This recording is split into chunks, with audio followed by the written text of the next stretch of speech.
नमस्ते दोस्तों। आज की इस कहानी में आपका स्वागत है। दोस्तों, मेरा नाम रीना है और मैं 20 साल की हूँ। मेरी माँ का निधन तब हुआ था जब मैं सिर्फ 5 साल की थी। तब से लेकर आज तक मेरे पिता ने ही मेरी देखभाल की और मुझे पाला पोसा।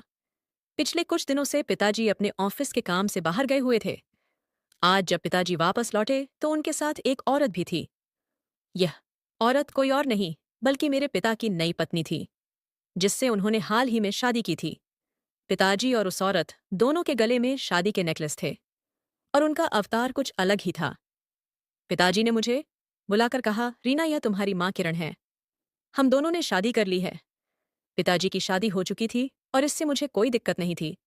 दरअसल मैं खुश थी क्योंकि पिताजी ने आज तक अपने बारे में कभी नहीं सोचा था। पिताजी अभी 38 साल के ही थे और मैंने भी उन्हें कई बार कहा था कि उन्हें दूसरी शादी लेनी चाहिए, क्योंकि पिटारी सिया दादी की खुशी में ही मेरी खुशी थी।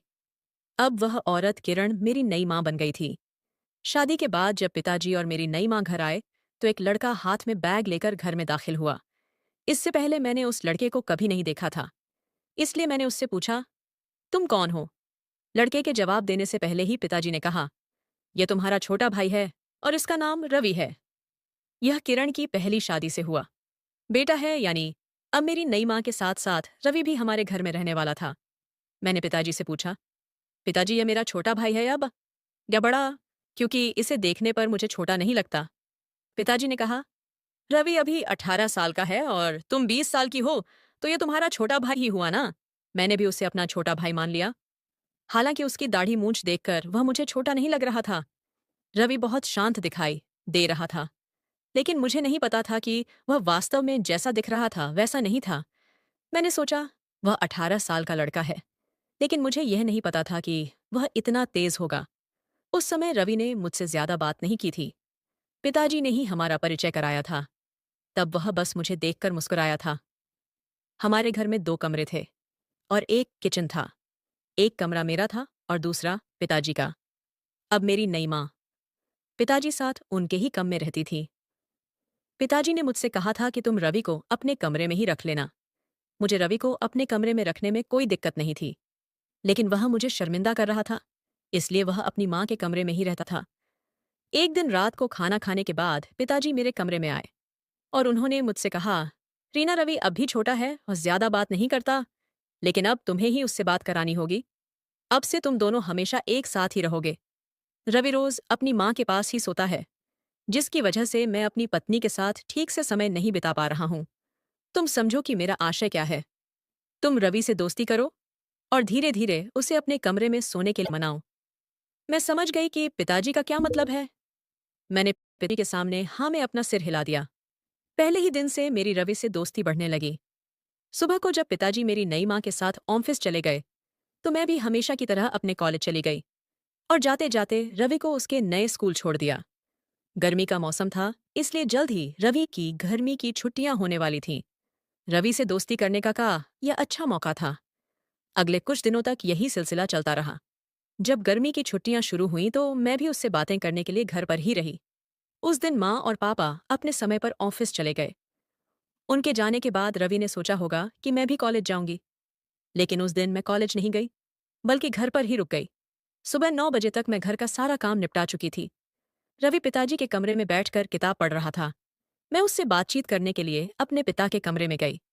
मुझे देखकर रवि ने बस एक प्यारी सी मुस्कान दी और फिर से अपनी गर्दन झुकाकर किताब पढ़ने लगा।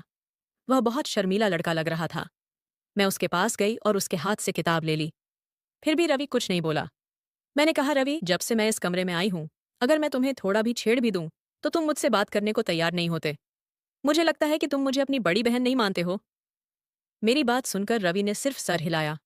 मैंने उससे फिर से बात करना शुरू की। मैंने कहा, भाई, गर्मी की छुट्टियां पढ़ाई के लिए नहीं हैं, बल्कि मौज मस्ती करने के लिए भी हैं। और तुम हो कि छुट्टियों में भी पढ़ रहे हो। चलो हॉल में बैठते हैं और कोई मूवी देखते हैं। इस पर रवि ने कहा, मैं अभी मूवी देखने के लिए बड़ा नहीं हुआ हूं। रवि की बात सुनकर मैंने हंसते हुए कहा, अरे वाह छोटू, आप बोल भी सकते हो। रवि मेरी बात सुनकर हंस पड़ा। मैंने उसका हाथ पकड़ लिया और उसे हॉल में ले आई। हमने टीवी चालू किया और कार्टून देखने लगे। मैं उससे छोटी छोटी बातें करती रही और वह अब मेरी बातों का जवाब देने लगा था। धीरे धीरे वह मुझसे घुल मिलने लगा। अब जब भी मेरे माता पिता घर पर नहीं होते तो मैं रवि के साथ समय बिताती थी। वह बाहर जाकर लड़कों के साथ बैठ खेलता और कभी कभी मैं उसे कैरम भी सिखाती थी। जल्दी ही हम दोनों दोस्त बन गए। एक दिन मैंने रवि से कहा, अब हम दोस्त बन गए हैं, आज से तुम अपने माता पिता के कमरे में मत सोने जाना। उसने जवाब दिया, नहीं नहीं, मैं अपनी माँ के साथ ही सोऊंगा। मैं चाहती थी कि रवि माता पिता के कमरे से बाहर आ जाए ताकि उनके बीच की दूरियां खत्म हो सकें। मैंने रवि से कहा, तुम अपने माता पिता की चिंता मत करो, मुझे भी अपने कमरे में अकेलापन महसूस हो होता है। अगर तुम एक दोस्त के रूप में मेरे कमरे में आओगे तो मैं तुम्हारे साथ अपना कमरा साझा करने के लिए तैयार हूँ। इसके लिए तुम्हें पिताजी से बात करने की कोई जरूरत नहीं है, क्योंकि पिताजी भी चाहते हैं कि तुम मेरे कमरे में सो। अगली रात जब हम खाना खा चुके थे तो रवि मेरे कमरे में आया। मैं बिस्तर लगा रही थी कि तभी माँ भी मेरे कमरे में आ गई। माँ ने रवि से कहा, सोने का समय हो गया है, वैसे भी तुम अभी रीना के कमरे में क्या कर रहे हो? माँ की बात सुनकर रवि थोड़ा डरने लग। मैं समझ नहीं पा रही थी कि वह उनसे इतना क्यों डरता है। मैंने माँ से कहा, माँ आज से रवि मेरे ही कमरे में सोएगा। माँ ने तुरंत जवाब दिया, नहीं नहीं, वह तुम्हें परेशान करेगा, सोने नहीं देगा। मैंने माँ के करीब जाकर उनके कान में कहा, माँ, जब से आपकी और पिताजी की शादी हुई है आप अपने पति को ठीक से समय नहीं दे पाई होंगी। अब से आप चिंता मत करना, रवि मेरे साथ मेरे कमरे में ही रहेगा। माँ को पिताजी के साथ समय बिताने का मौका मिल रहा था, लेकिन माँ ऐसा नहीं चाहती थी। वह रवि को अपने कमरे में ले जाने लगी, लेकिन मैंने उन्हें रोक दिया। तभी पिताजी वहां आए और उन्होंने भी रवि से कहा, तुम रीना के कमरे में सो जाओ। पिताजी की बात सुनकर माँ ने भी हामी भर दी, लेकिन जाते जाते माँ ने मेरे कान में फुसफुसाना, अगर तुम रवि को अपने कमरे में रखने के लिए इतनी जिद कर रही हो तो मुझे कोई आपत्ति नहीं है, लेकिन सावधान रहना, वह भी अब बड़ा हो रहा है। मैंने अपनी माँ की बातों को ज्यादा गंभीरता से नहीं लिया। मुझे लगा था कि वह किसी मामूली बात के लिए ऐसा कुछ कह रही थी, और मुझे इस बात का अंदाजा नहीं था कि इसका इतना गहरा असर मुझ पर पड़ेगा। मुझे क्या पता था कि रवि मेरी शादी से पहले ही मुझे मेरे पति जैसा अनुभव देने वाला है। उस रात रवि मेरे कमरे में मेरे बिस्तर पर सो रहा था। सोने के कुछ देर बाद मुझे अपने शरीर पर किसी का हाथ महसूस हुआ। मैं गहरी नींद में थी, लेकिन फिर भी मुझे यह अजीब सा महसूस हुआ। मैंने अपनी आंखें खोली और देखा कि रवि ने अपना हाथ जल्दी से हटा लिया।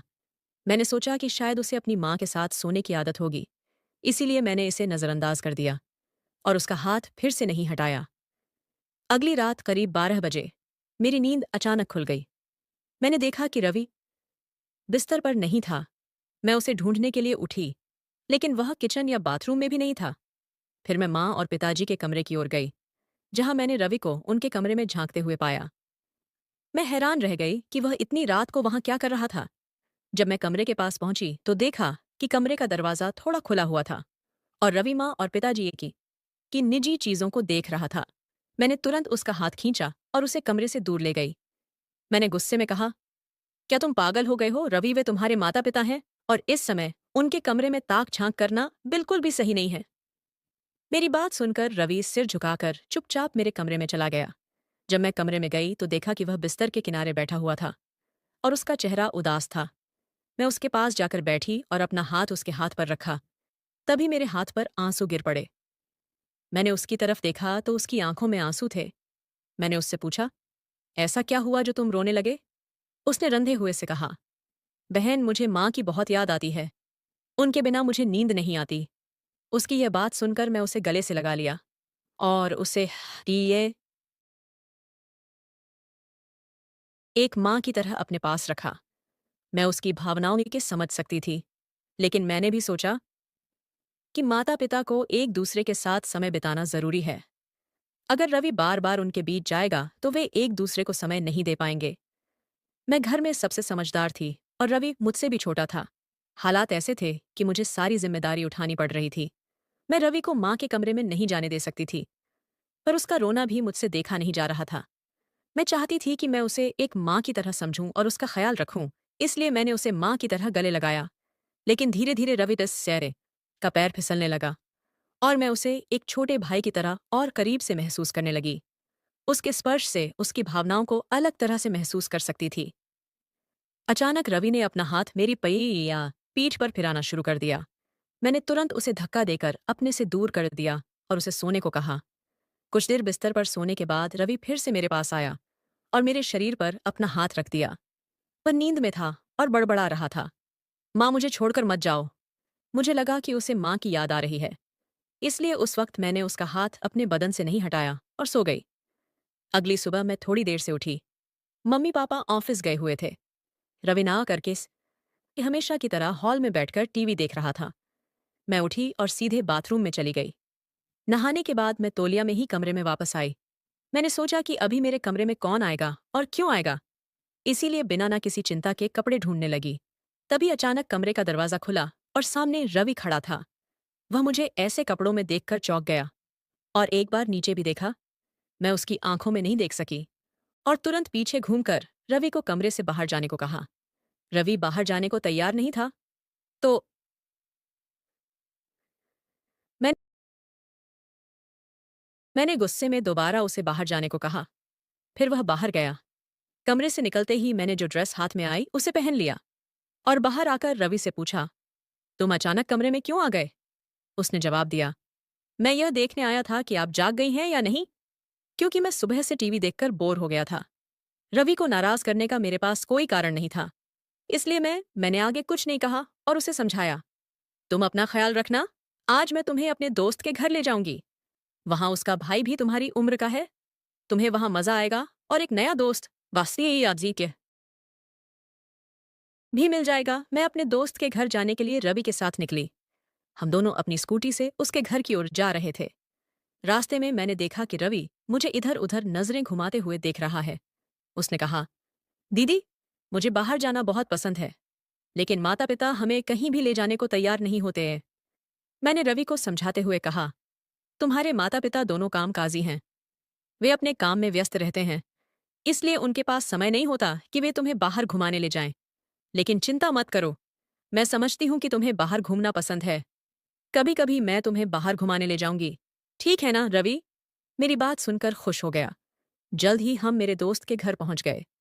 मेरे दोस्त का भाई रवि से थोड़ा छोटा लग रहा था। दोनों बच्चों में अभी से ही दाढ़ी और मूंछें आने लगी थीं, जबकि वे अभी युवावस्था तक नहीं पहुंचे थे। मेरी दोस्त शीतल ने रवि को मेरे साथ देखा और मजाक में मुझसे कहा, रीना, तुमने मुझे अपने नए रिश्ते के बारे में कुछ नहीं बताया। तुम अपने प्रेमी को सीधे मेरे घर ले आई। शीतल की यह बात सुनकर जैसे मैं सच में उसकी गर्लफ्रेंड हूं। मैंने शीतल को समझाते हुए कहा, यह मेरा बॉयफ्रेंड नहीं है, यह तो मेरा छोटा भाई है और तुम्हारा भी। फिर मैंने उसे अपने पापा की दूसरी शादी के बारे में बताया। शीतल हंसते हुए बोली, अरे अच्छा, ये तेरा भाई है। मुझसे गलती हो गई, क्षमा करना। शीतल के घर में हम दोनों ने काफी बातें की। रवि शीतल के भाई के साथ खेल रहा था और एक मासूम बच्चे की तरह लग रहा था। वे दोनों अपनी उम्र के हिसाब से जवान नहीं लग रहे थे। शायद उनकी माँ ने उन्हें अच्छे संस्कार दिए थे। मुझे उनमें कोई गलत बात नहीं दिखी। उस रात जब हम खाना खा रहे थे, तो अचानक मुझे लगा कि मेज के नीचे से कोई बार बार मेरे पैर को छू रहा है। मैंने नीचे देखा तो पाया कि यह रवि का पैर था। मुझे समझ नहीं आया कि वह जानबूझकर ऐसा कर रहा था या अनजाने में। मैंने उसे डांटने के बजाय उसकी तरफ गुस्से से देखा तो उसने तुरंत अपना पैर हटा लिया। बाद में जब मैं किचन साफ करके अपने कमरे में जा रही थी, तो देखा कि माँ हॉल में रवि से बात कर रही थी। मुझे लगा कि वे उसे डांट रही होंगी। जब मैं वहां पहुंची तो माँ मुझे देखकर हंसने लगी। मैं भी मुस्कुराई और अपने कमरे में चली गई। रवि भी मेरे पीछे पीछे आ गया। कुछ देर बाद माँ मेरे कमरे में 2 गिलास दूध लेकर आई। उन्होंने एक गिलास मुझे दिया और दूसरा रवि को। फिर उन्होंने मेरे सिर पर हाथ रखकर कहा, रीना बेटा, जब से तुम घर आई हो, मैंने तुम्हें ज्यादा करीब नहीं रखा है। इसके बजाय तुम मेरी जगह एक माँ की तरह रवि को देखभाल कर रही हो। मैं बहुत भाग्यशाली हूँ क्योंकि मुझे तुम जैसी समझदार बेटी मिली है। मैंने माँ की बात सुनी और उनके प्यार भरे शब्दों से गई। मेरी माँ मुझसे बहुत प्यार करती थी और जब उन्होंने मेरे लिए दूध लाकर दिया तो मैंने बड़े प्रेम से उसे पिया। उस समय मुझे ऐसा लगा जैसे मेरी असली माँ को मैंने किसी और माँ के रूप में देखा हो। अगले कुछ दिन ऐसे ही बीत गए। अब जब मैं सुबह उठती थी तो बिस्तर पर बहुत उलझन महसूस होती थी। इतनी भी टेढ़ी नींद नहीं आती कि बिस्तर की चादर इस कदर अस्त व्यस्त हो जाए, लेकिन फिर भी मैंने इसे नजरअंदाज कर दिया। कुछ दिनों बाद अचानक मेरे पेट में दर्द होने लगा। एक दिन सुबह जब मैं उठी तो पेट के निचले हिस्से में काफी दर्द महसूस हुआ। मुझे समझ नहीं आ रहा था कि इस बारे में अपने पिता से कैसे बात करूं। उस दिन जब मैं बिस्तर पर बैठी हुई थी तो रवि जाग चुका था। उसने मुझे अजीब नजरों से देखा और उठते ही मेरा हाथ पकड़ लिया। फिर उसने पूछा, तुम ठीक हो मुझे? उस समय कुछ अजीब लगा, लेकिन मैंने उसे कुछ नहीं बताया। मैं बिस्तर से उठकर कमरे से बाहर चली गई और माँ से बात करने लगी। जब मैंने माँ की ओर देखा तो उनका चेहरा गंभीर लगा। इस कारण मैंने अपनी बात बदल दी। उस दिन माँ पिताजी के साथ ऑफिस नहीं गई और रिक्शे से अपने मेयोगी बेतकी सिमानी ऑफिस चली गई। पिताजी से बात करते समय भी उनका चेहरा बहुत गंभीर दिख रहा था। मुझे लगा कि शायद माँ पिताजी के बीच कोई विवाद चल रहा है, लेकिन मुझे इसकी कोई जानकारी नहीं थी।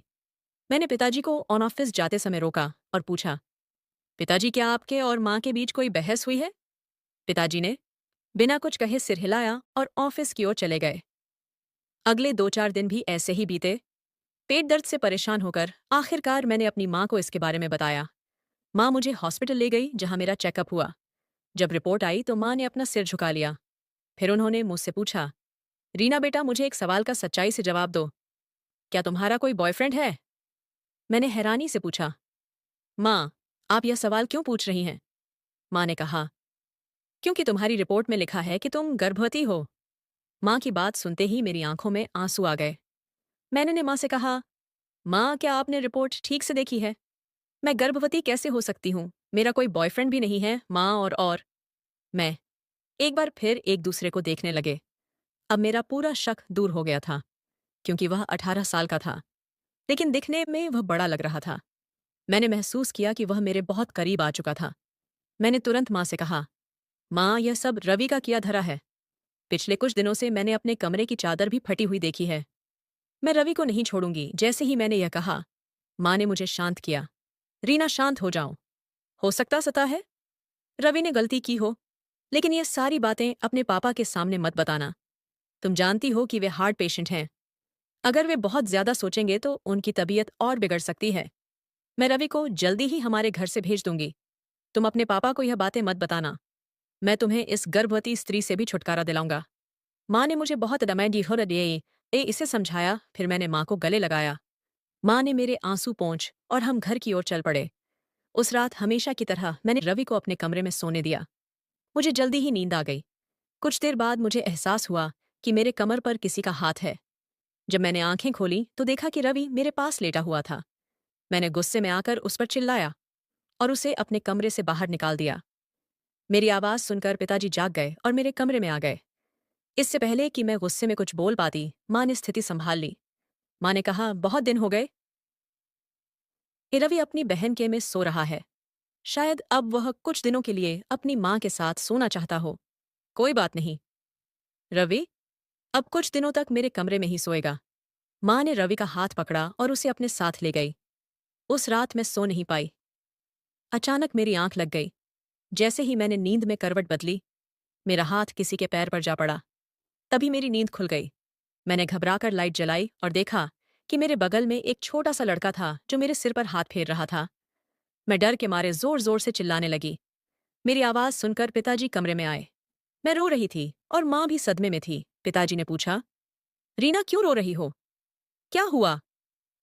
भावुक होकर मैंने पिताजी को सब कुछ बताया। उस वक्त पिताजी ने गुस्से में आकर रवि को थप्पड़ मार दिया। तभी रवि ने कहा, रीना तुम किस बारे में बात कर रही हो? यह सच है कि मैं तुमसे प्यार करता हूं, लेकिन मैंने तुम्हारे साथ ऐसा घृणित कार्य कभी नहीं किया। और तुम गर्भवती कैसे हो सकती हो? किसने कहा तुमसे यह सब? उस वक्त माँ ने कहा, कैसी रिपोर्ट? मेरे पास तो कोई रिपोर्ट नहीं है। माँ ने मुझसे ऐसा झूठ क्यों बोला? फिर माँ ने पापा से कहा, अब आपकी बेटी मेरे बेटे पर बिना वजह के आरोप लगा रही है। अब हद हो गई थी। मैं इस घर में बिल्कुल भी नहीं रह सकती। तुम्हें मेरे और मेरे बेटे के नुकसान का हिसाब देना होगा। मम्मी पापा के बीच ऐसी कड़वी बातें सुन मैं पूरी तरह से हिल गई थी। मैं गर्भवती थी और इस स्थिति में मम्मी पापा की यह बहस सुनकर मेरा मानसिक संतुलन बिगड़ रहा था। तभी मुझे अचानक चक्कर आया और मैं गिर गई। धीरे धीरे मेरी आंखें बंद होने लगीं। तभी रवि दौड़ता हुआ आया और मेरे चेहरे पर पानी के छींटे मारे। उसने मुझे अपने हाथों से पानी पिलाया। इस बीच माँ मुझसे और पापा से दूर मुंह फेर कर खड़ी रही। फिर रवि ने बात शुरू की। उसने अपनी माँ से कहा, मुझे माफ कर दो मैडम, लेकिन अब मैं तुम्हारे खेल में तुम्हारा साथ नहीं दे सकता। आज तुमने मेरे चरित्र पर सवाल उठाकर हद कर दी। उसने मेरी तरफ देखते हुए कहा, रीना प्लीज मुझ पर भरोसा करो। मैंने तुम्हारे साथ कुछ भी गलत नहीं किया और तुम गर्भवती नहीं हो। यह सब मैडम का खेल है। अब मैं उनकी सारी सच्चाई तुम्हारे सामने लाऊंगा। फिर रवि ने अपनी पूरी कहानी बताई। मैं 18 साल का नहीं हूं, बल्कि 26 साल का हूं, और इस मैडम का कोई बेटा नहीं है। मैंने एक थिएटर कंपनी में भी काम किया है, और वही मेरी मुलाकात इस मैडम से हुई थी। मैंने पहले भी इस मैडम के साथ ऐसे नाटक किए हैं। मैडम ने मुझे इस्तेमाल किया है, और उनके साथ मैंने जो भी नाटक किए, उससे मैंने समझा कि वह असल में क्या करती हैं। थोड़ी पढ़ाई के बाद यह मैडम एक कंपनी में की नौकरी करती थी। फिर वह अपनी खूबसूरती का फायदा उठाकर कंपनी के मालिक या मैनेजर को अपने प्रेम जाल में फंसा लेती थी। वह खुद को उनके सामने बहुत हताश और बेचारी दिखाती थी, और बताती थी कि उनका एक 18 साल का बेटा है, जिसका ठीक से भरण पोषण नहीं हो पाता। फिर जब उनकी शादी उस अमीर व्यक्ति से हो जाती थी, तो कुछ दिनों बाद वह किसी न किसी कारण से उस व्यक्ति से तलाक ले लेती थी, और अंत में भारी मात्रा में धन प्राप्त करती थी। उन्हें मिलने वाले गुजारा भत्ता के साथ साथ वह मेरा खर्च भी उठाती थी। रीना, तुम्हारे पापा इस मैडम के चौथे शिकार हैं। पहले मुझे सिर्फ पैसे से भुगतान करना पड़ता था, लेकिन आज उन्होंने मेरे चरित्र पर उंगली उठाई है। मैं नहीं जानता था कि मैडम मेरे साथ ऐसा कुछ करेंगी। रीना, यह सच है कि मैं तुमसे प्यार करने लगा था, लेकिन मैंने तुम्हारे साथ कभी कुछ भी गलत नहीं किया पापा। और मैंने दोनों ये सुनकर चौंक गए कि बिना कुछ जाने समझे हम दोनों एक धोखेबाज महिला के जाल में फंस गए थे। पिछले कुछ दिनों से मम्मी और पापा के बीच बहस चल रही थी, और मम्मी जानबूझकर किसी न किसी वजह से झगड़ा कर रही थी, क्योंकि अब वह पिताजी से तलाक लेना चाहती थी और उनसे ढेर सारे पैसे ऐंठना चाहती थी। पिताजी मुझसे कहा, रीना, मैंने तुम्हें हमारी बहस के बारे में कुछ नहीं बताया था, क्योंकि मुझे लगा था कि इससे बच्चों पर बुरा असर पड़ेगा। लेकिन कई बार बच्चों को कुछ बातें बताना जरूरी होता है। उस समय हमने रवि का धन्यवाद किया, क्योंकि समय रहते उसने हमें सब सच बता दिया था, और सच बताकर अपने ऊपर लगे दाग को भी मिटा दिया। पिताजी ने उस धोखेबाज महिला की शिकायत पुलिस में की, और महिला पुलिस उसे पकड़ कर ले गई। इसमें रवि की कोई गलती नहीं थी, और उसने कोई अपराध नहीं किया था। वह जो कुछ भी कर रहा था वह पैसे के लिए कर रहा था, लेकिन उसने गलत इंसान का साथ दिया था, इसीलिए उसे महीने की सजा हुई। सब कुछ तय हो जाने के बाद पिताजी मुझे अस्पताल ले गए और मेरा चेकअप करवाया। मेरे पेट दर्द और अन्य परेशानियों का कारण एक जीवाणु संक्रमण था। मैं बहुत कम पानी पीती थी और गर्मी का महीना था, इसलिए मुझे संक्रमण हो गया था। इससे मेरे पेट में दर्द होने लगा। उस समय मेरी माँ मुझे अस्पताल ले गई, जहां उसने कुछ अतिरिक्त पैसे देकर मेरे गर्भवती होने की झूठी रिपोर्ट बनवा दी। इसके बाद उसने मुझे गुमराह भी किया, लेकिन उसे अपनी इस गलती की अच्छी सजा मिली। उस दिन के बाद से मेरे पापा ने मेरी शादी का ख्याल अपने दिमाग से बिल्कुल निकाल दिया। अब पिताजी इनमें ये मेरी को लेकर और भी सतर्क हो गए हैं। तो दोस्तों, अगर आप ऐसी ही और भी इंटरेस्टिंग कहानियां सुनना चाहते हो, तो चैनल को सब्सक्राइब जरूर कर ले और बेल नोटिफिकेशन ऑन कर ले, ताकि आपको मेरी आने वाली हर वीडियो समय सिर मिल सके। कल मिलेंगे एक और वीडियो के साथ। धन्यवाद। को लेकर और भी सतर्क हो गए हैं। तो दोस्तों, अगर आप ऐसी ही और भी इंटरेस्टिंग कहानियां सुनना चाहते हो, तो चैनल को सब्सक्राइब जरूर कर ले और बेल नोटिफिकेशन ऑन कर ले, ताकि आपको मेरी आने वाली हर वीडियो समय सिर मिल सके। कल मिलेंगे